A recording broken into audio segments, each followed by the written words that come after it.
Rekam medik digital atau rekam medis elektronik bisa disingkat RME adalah sistem informasi digital untuk menyimpan dan mengelola data medis pasien yang digunakan perawat untuk mencatat riwayat, hasil pemeriksaan, diagnosis, dan perawatan secara elektronik.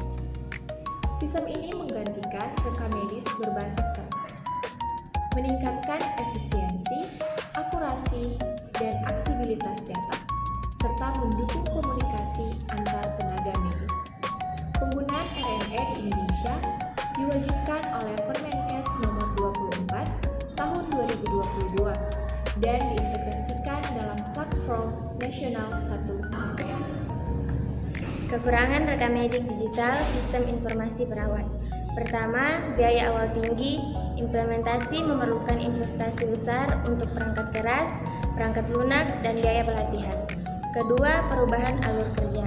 Perawat mungkin perlu menyelesaikan cara kerja yang sudah ada yang dapat menyebabkan penurunan efisiensi awal dan menimbulkan gesekan di antara staf. Menggunakan sistem baru yang dapat menantang terutama bagi mereka yang kurang mahir secara teknologi. Kelebihan rekam medik digital adalah peningkatan efisiensi, memudahkan perawat dan staf medis lainnya untuk mengakses data pasien dengan cepat, mempercepat pengambilan keputusan, dan dokumentasi yang lebih baik. Catatan lebih mudah dibaca, standar, dan lebih akurat daripada tulisan tangan, mengurangi resiko kesalahan interpretasi. Keamanan data yang lebih baik.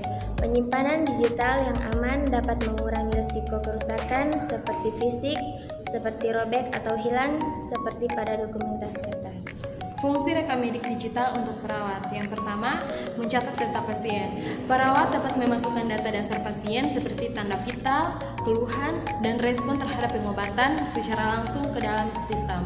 Yang kedua, akses informasi pasien. Perawat dapat dengan mudah mengakses riwayat kesehatan lengkap pasien, termasuk riwayat penyakit, hasil tes, dan resep obat dari dokter, tanpa harus mencari dokumen fisik. Dan yang ketiga, meningkatkan efisiensi.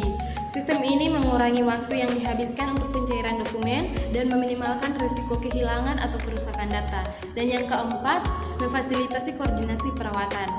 Perawat dapat berkolaborasi dengan dokter dan tenaga medis lain dengan lebih efektif karena data pasien dapat diakses oleh semua pihak yang berwenang secara bersamaan. Dan yang kelima, pendokumentasian yang akurat. Sistem RME memiliki fitur yang dapat meminimalkan kesalahan penginputan data sehingga meningkatkan akurasi data perawatan. Dan yang keenam, pelaporan dan klaim. Perawat dapat membantu proses penginputan data yang dibutuhkan untuk klaim, pembiayaan, dan pelaporan lainnya secara digital. Manfaat rekam medik digital sistem informasi perawat adalah yang pertama, peningkatan efisiensi pelayanan melalui akses data yang cepat. Yang kedua, peningkatan kualitas perawatan berkat data yang akurat dan terstruktur. Yang ketiga, koordinasi perawatan yang lebih baik antar tim medis. Dan yang terakhir, keamanan data yang lebih terjamin dengan kontrol akses digital. Sistem ini mempermudah pendokumentasian secara digital dan mendukung integritas data pasien. Jadi, kesimpulan dari sistem informasi rekam medik digital bagi perawat adalah peningkatan mutu layanan dan efisiensi kerja yang signifikan, meskipun masih ada tantangan yang perlu diatasi dalam penerapannya. Rekam medik digital membantu perawat dalam dokumentasi, akses data, dan pengambilan keputusan klinis yang lebih baik. Demikian penjelasan dari kami. Terima kasih sudah menonton. God bless you. Bye-bye.